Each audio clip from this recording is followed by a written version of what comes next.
La Voz de América presenta.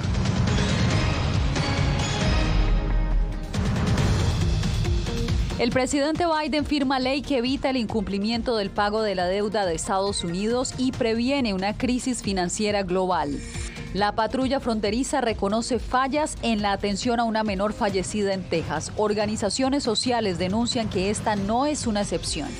Migrantes retornan a Tijuana y forman un campamento frente a la garita.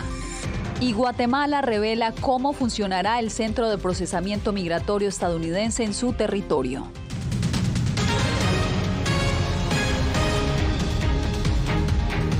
¿Qué tal? Desde Washington les doy la bienvenida al Mundo al Día. Soy Yasmín López.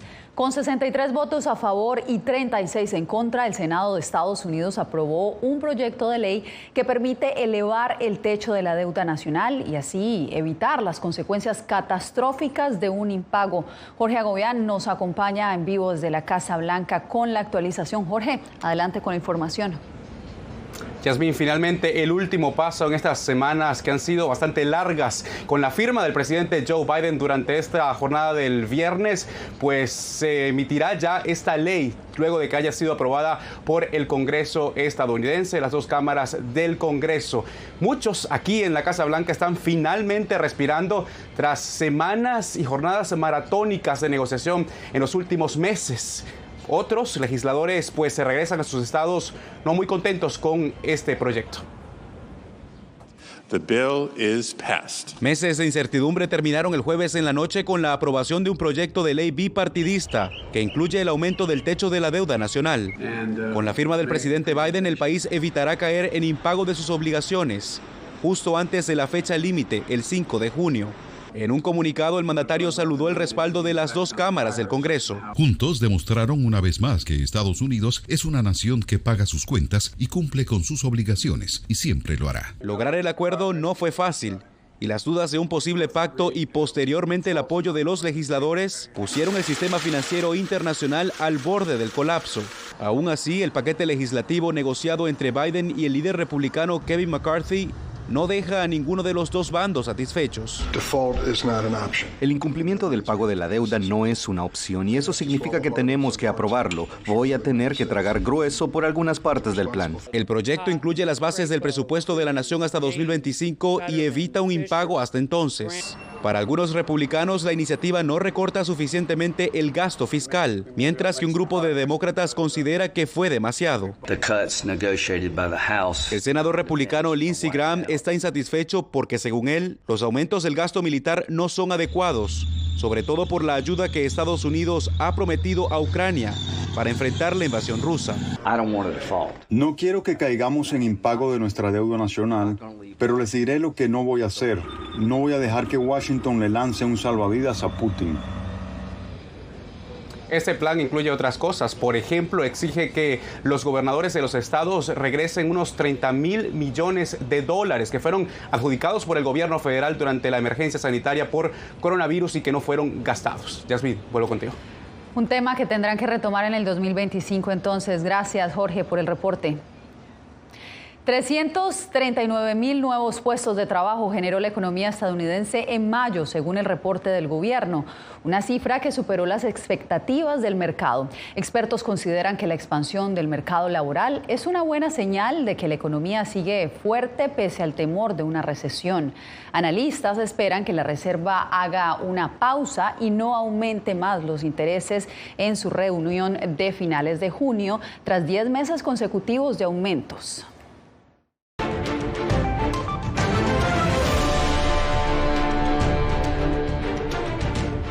La patrulla fronteriza reconoció que hubo fallas en sus procedimientos para atender a una menor migrante de 8 años, quien murió mientras se encontraba bajo su custodia. Laura Sepúlveda amplía lo que reveló el informe.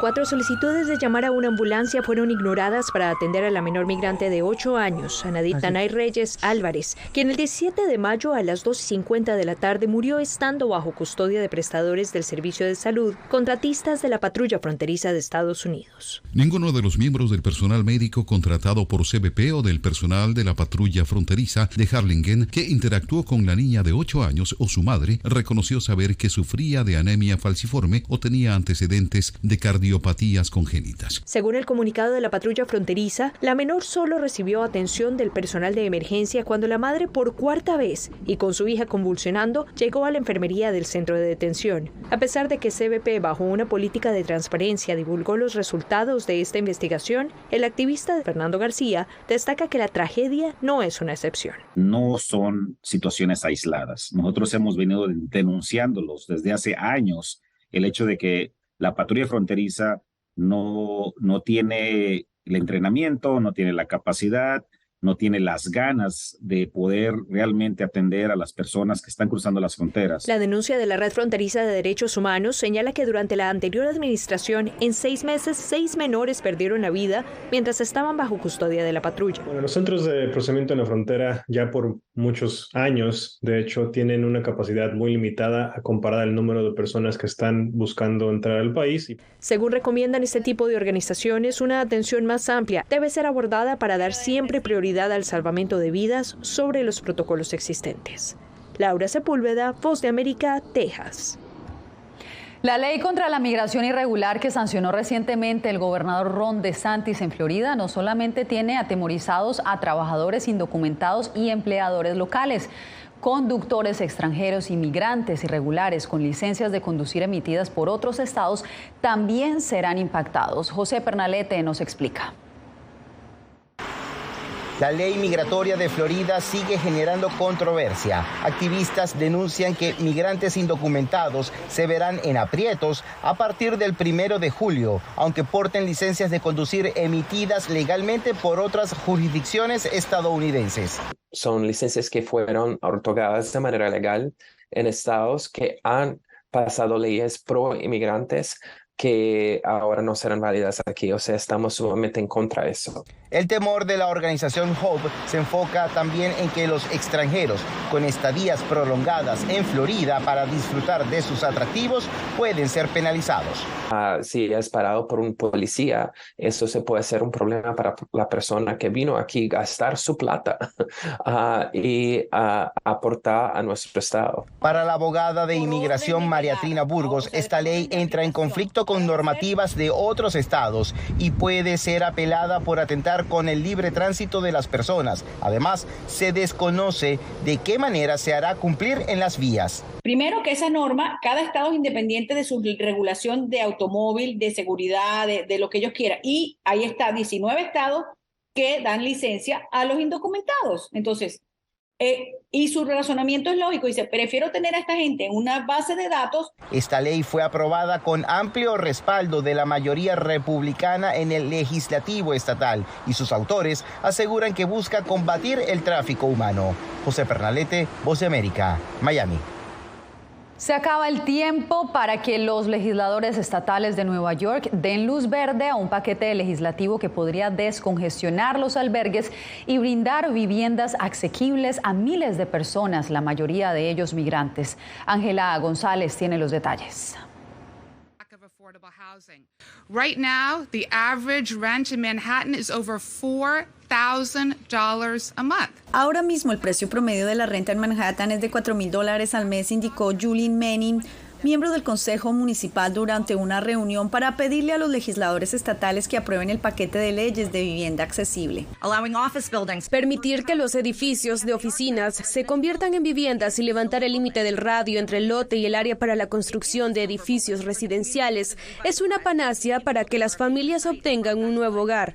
El clamor es para flexibilizar las regulaciones de construcción y conversión a uso residencial y que las normas cobijen a todos los distritos de la ciudad, incluso algunos designados como históricos. Partes céntricas y sobrepobladas en Manhattan prohíben el desarrollo residencial y según la alcaldía solamente el 1% de las viviendas disponibles son para personas de bajos recursos. Me serviría muy bien a mí, principalmente a mí, porque yo vivo en un cuarto y tengo 2 niñas, me gustaría una vivienda asequible. De esta manera se aliviaría la sobrecarga en los refugios.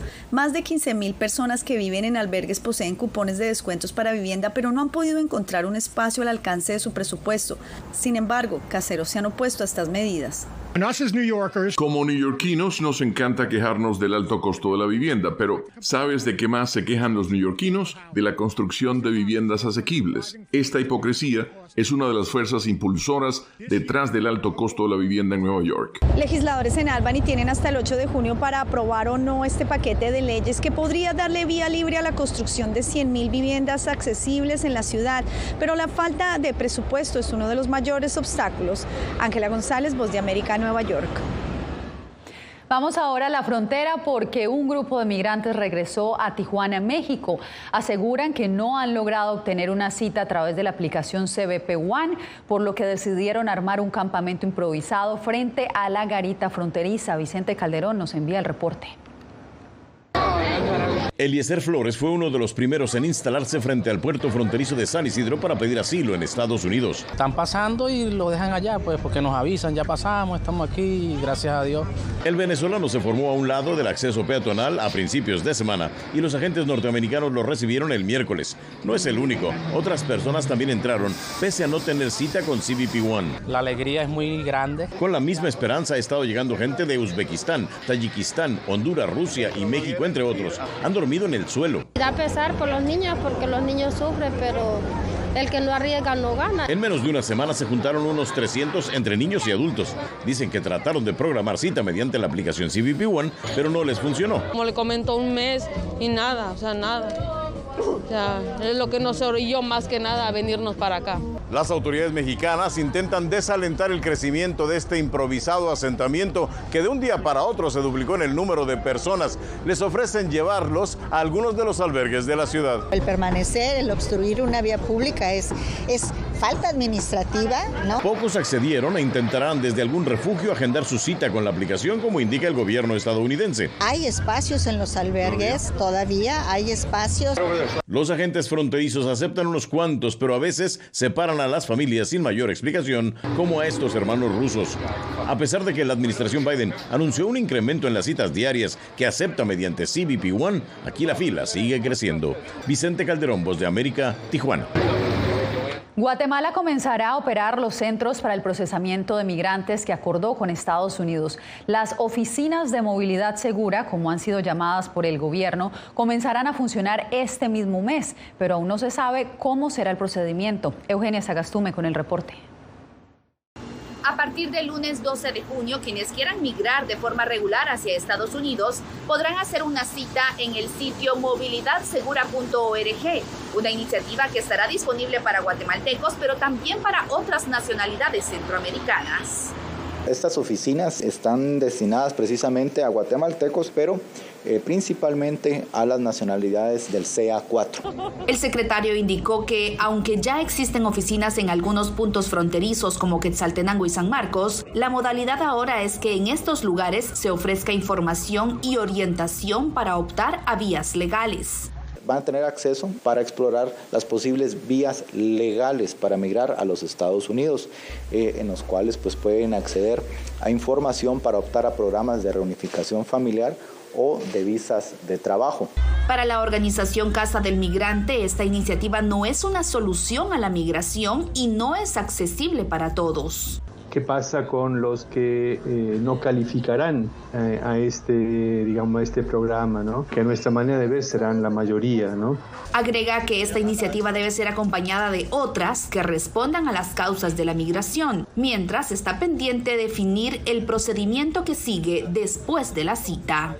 El paso a paso es precisamente lo que se va a estar comunicando, porque se está definiendo.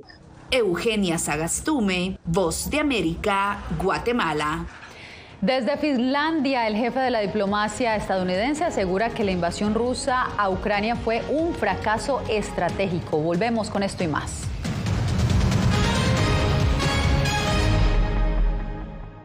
Fui detenido con acusaciones de traición a la patria y luego fui sentenciado y condenado a 13 años de prisión. Es una sensación totalmente inhumana, es una sensación como de estar muerto en vida realmente. ¿Qué sientes cuando tocas? Cuéntame. Pues me siento contento, siento que puedo expresar mis emociones.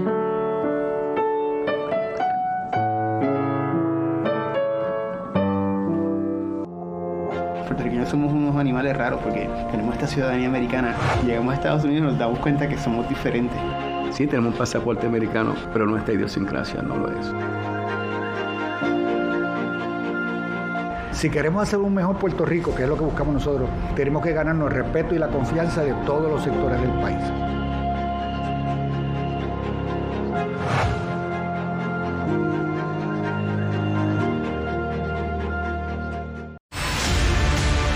No concibo una democracia sin periodistas. El libreto manda a un conflicto constante con la prensa independiente, con los medios de comunicación. Periodismo, la prensa libre importa. Una coproducción de La Voz de América con nuestras afiliadas en la región.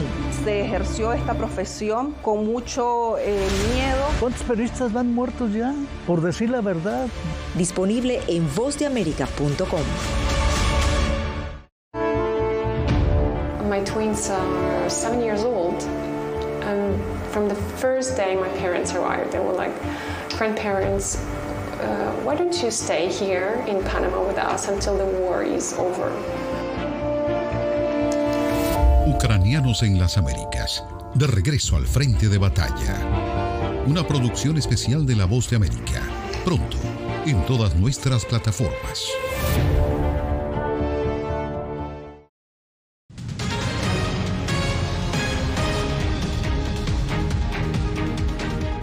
El secretario de Estado Antony Blinken cerró hoy su gira por varios de los países nórdicos. Estuvo en Finlandia, su primera vez en ese país desde que se unió a la OTAN en el mes de abril. Blinken aseguró que la invasión rusa a Ucrania es un fracaso estratégico y afirmó que la agresión de Putin terminó uniendo a Occidente. Jacopo Luzzi con la información. En un discurso cargado de simbolismo por su ubicación geográfica en Finlandia, el secretario de Estado Antony Blinken catalogó como fracasos estratégicos los muchos que ha sufrido Rusia desde que lanzó una invasión a gran escala de Ucrania. Algo que, según el jefe de la diplomacia estadounidense, unió más a Occidente. Uno de ellos, explicó, fue justo la decisión de Finlandia de romper con décadas de neutralidad y entrar en la alianza de la OTAN. Un duro golpe para Vladimir Putin.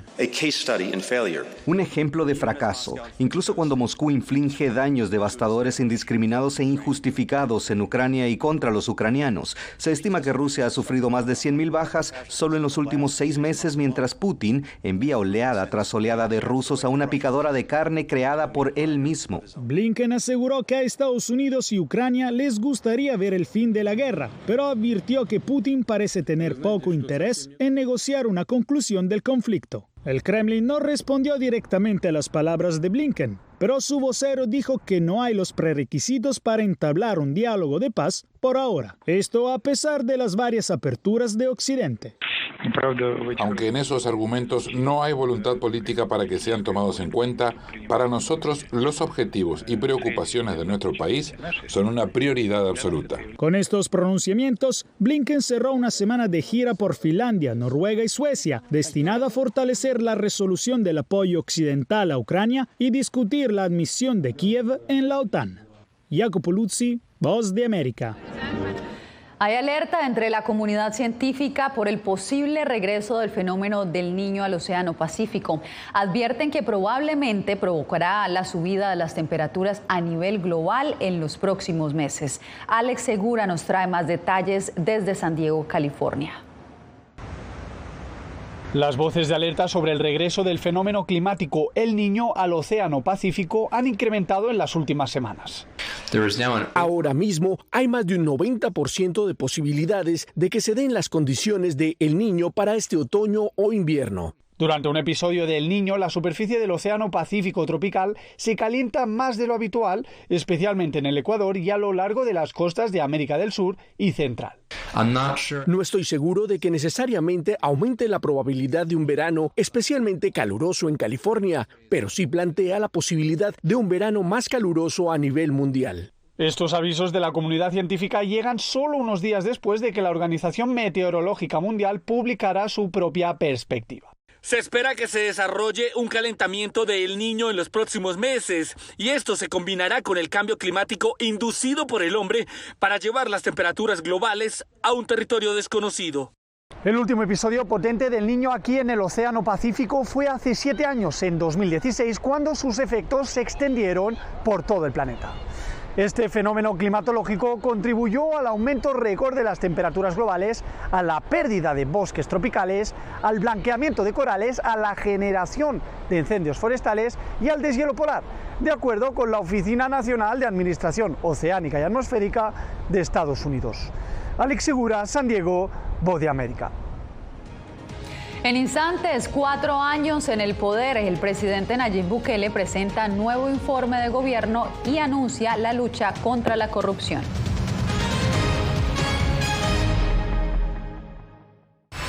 Aquí tenemos varios desaparecidos y muertos y amenazados todos. Periodismo. La prensa libre importa. Una coproducción de La Voz de América y Fuerza Informativa Azteca. Disponible en vozdeamerica.com. En tiempos de cambios, cuando el mundo parece incierto y lo que escuchamos no refleja lo que vemos, buscamos la verdad. A través de la pantalla de la... Cuando nos cuentan solo una parte de la historia, perdemos la confianza. En momentos de crisis, nuestros sueños, esperanzas y deseos de un mejor mañana dependen de una prensa libre. En La Voz de América te traemos las historias que la gente se arriesga a ver. Conectamos el mundo y lo unimos con la verdad.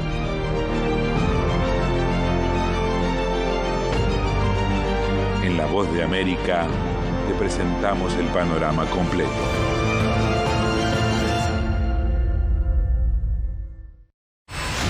Poder recuperar la libertad de prensa. Periodismo, la prensa libre importa. Una producción especial de La Voz de América. Se ejerció esta profesión con mucho miedo. Disponible en vozdeamerica.com. Algo he aprendido estos últimos años y es el darme cuenta de que nosotros podemos planear todo, pero que la vida tiene cosas para vos que no te imaginas. Me duele porque estoy aquí por ese país que hoy me quitaron. Yo siempre he dicho que la libertad está en la mente y el hecho de que tu cuerpo esté en un lugar no significa que no sos libre. Siempre me sentí libre, incluso estando presa me sentí más libre porque pude darme cuenta que si estaba ahí es porque realmente he elegido qué hacer con mi vida.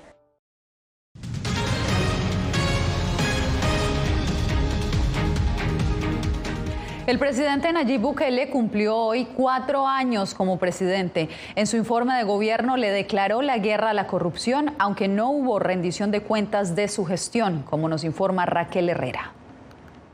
Hoy declaramos la guerra contra la corrupción.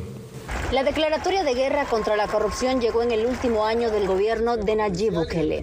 El anuncio estuvo acompañado con la noticia de allanamientos e incautaciones de más de 150 propiedades del expresidente de Arena, Alfredo Cristiani. Todos esos bienes que pasarán a posesión del pueblo salvadoreño.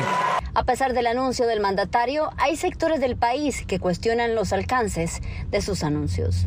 Quiso decirnos en televisión en vivo que quien controla la fiscalía es el presidente de la República. Lo que ha hecho en los últimos 4 años no es una lucha contra la corrupción. Expulsó prematuramente a las ICIES. Se protege a funcionarios acusados o señalados de corrupción. El presidente también presentó una propuesta para reducir de 84 a 60 el número de diputados que integran el Parlamento salvadoreño, así como bajar de 262 a 44 el número de municipios. Proyectos que llegan a 8 meses de las elecciones generales en el país, señaló la abogada Ruth Eleonora López al ser consultada por La Voz de América.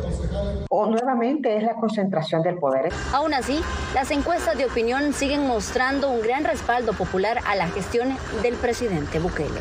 De acuerdo al proceso de formación de ley, deben pasar al análisis del Parlamento, pero dado el comportamiento de la Asamblea mayoritariamente oficialista, podrían ser aprobadas en la próxima sesión plenaria.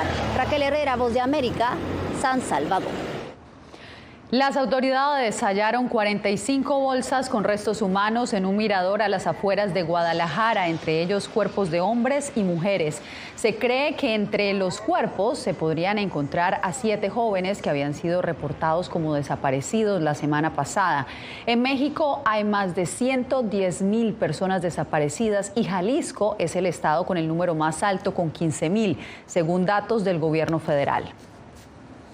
La Organización de las Naciones Unidas denunció este viernes la detención arbitraria de 63 personas por parte del gobierno de Nicaragua solo en el mes de mayo.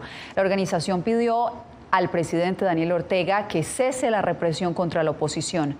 Donaldo Hernández nos informa. Naciones Unidas hizo un urgente llamado al gobierno de Daniel Ortega para que cese la represión y libere a los opositores que permanecen bajo arresto. Estamos cada vez más preocupados por el deterioro de la situación en los derechos humanos en Nicaragua, donde las autoridades siguen silenciando activamente cualquier voz crítica o disidente en el país. Marta Hurtado, portavoz de la ONU, denunció que en Nicaragua 63 personas fueron detenidas arbitrariamente solo en el mes de mayo, y de ellas 55 fueron acusadas de conspiración contra el Estado. Entre los detenidos se encontraban defensores de derechos humanos, opositores políticos, periodistas, trabajadores rurales y personas vinculadas a la Iglesia Católica. Para Yarixa Mairena, coordinadora de la organización Unión de Presas y Presos Políticos, en Nicaragua la situación se vuelve más compleja, pues ya no hay forma de acompañar a los ciudadanos que enfrentan juicios políticos. Lamentablemente no se están dejando ingresar a los organismos de derechos humanos para que documenten esta situación. Aunque el gobierno nicaragüense no se ha referido a este pronunciamiento de Naciones Unidas, el presidente Daniel Ortega ha acusado a este organismo de promover un golpe de Estado en el país. Porque es un organismo que está ahí nada más para gastar plata. Mientras, Naciones Unidas insiste en que el Estado debe solucionar la crisis a través del diálogo con los diferentes sectores. Donaldo Hernández, Voz de América. Si tiene su teléfono celular a la mano, está a punto de acceder a todo el contenido original de La Voz de América. Escanee el código QR que está viendo en pantalla y desde allí lo guiaremos a descargar nuestra aplicación VOA Plus. Allí también podrá ver todas las series especiales producidas por La Voz de América. Hacemos una breve pausa y volvemos en instantes en El Mundo al Día. Fui detenido con acusaciones de traición a la patria y luego fui sentenciado y condenado a 13 años de prisión. Es una sensación totalmente inhumana, es una sensación como de estar muerto en vida realmente. ¿Qué sientes cuando tocas? Cuéntame. Pues me siento contento, siento que puedo expresar mis emociones.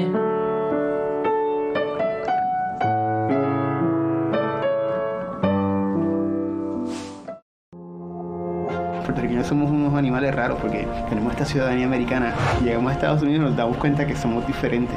Sí, tenemos un pasaporte americano, pero nuestra idiosincrasia no lo es. Si queremos hacer un mejor Puerto Rico, que es lo que buscamos nosotros, tenemos que ganarnos el respeto y la confianza de todos los sectores del país.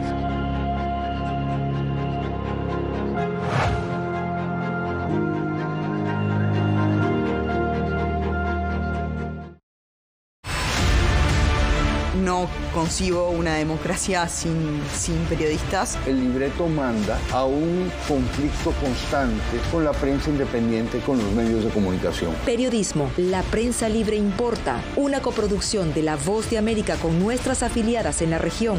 Se ejerció esta profesión con mucho miedo. ¿Cuántos periodistas van muertos ya? Por decir la verdad. Disponible en vozdeamerica.com.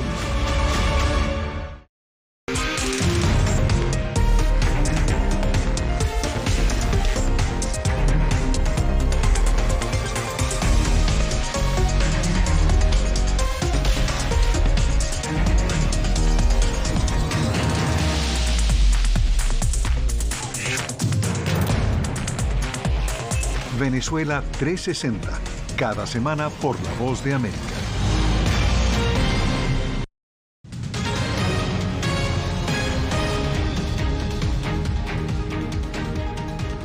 Terminamos este viernes con el espectáculo natural de las cascadas de agua azul en Chiapas, México.